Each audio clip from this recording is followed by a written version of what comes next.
Kula badhe nyuwun jumenengipun Diajeng Putri dalasan Diajeng Ririn supados jumeneng wonten pepanggungan asung panglipur dhumateng para rawuh sedaya Cahayu. Ayo jumeneng ana ing pepanggungan Cahayu ngregengke swasana.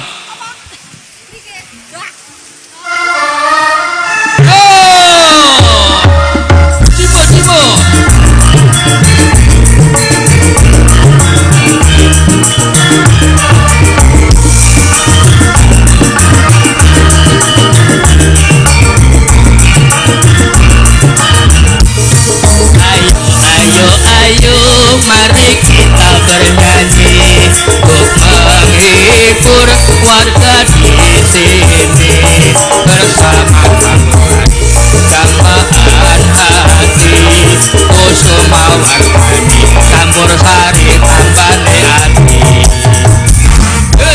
Yo. Wilujeng dalu selamat malam Diajeng Ririn. Wilujeng dalu Pak Budi. Wilujeng dalu Diajeng Putri. Wilujeng dalu Pak Budi. Sampeyan kok saya wayu ki resepe apa? Napa? Saya mundak. Tekse saya suwe iki kok saya mundak ayu pasuryanmu lho. Kula ta. Jenengan lho mundak bagus ya. Alah mbok bagus ngene bagus ki lek nyawang teko ngendi kok ya. Oh, Ririn tak usah cemburu. Ora aja Putri ki rada anu, rada blur silinder. Iki anu nduk Cahayu dipun piji utawa dipun suwun sowan wonten ing Desa Ngunggahan supados paring panglipur. Nggih. Monggo tetembangan napa tembang ingkang dipun aturaken. Sampun semadasan. Oh, semayan ya. Ya semayan. Semayan arjut pisan.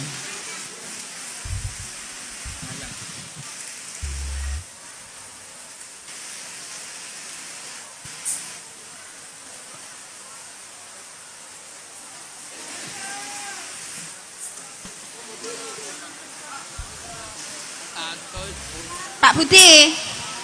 Pak Budi. Piye Cahayu? Sampai kok sudah duduk toh? Lah wis tak kira ndang diawiti greng ngono kok ya ndang digreng-greng. Dereng. Dalem. Nek sampean iki ya gumunke.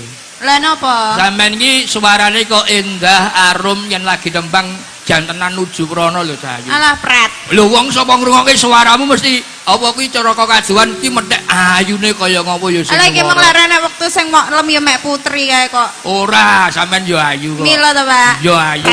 Yo dek iki tak lemanis ora krasa kok. Yuk.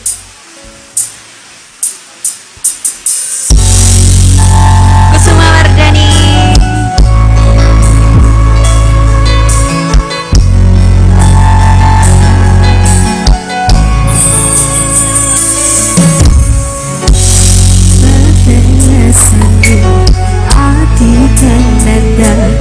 Segitu lihat hanya aku, kowe, aku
sembah nuwun Cahayu nggih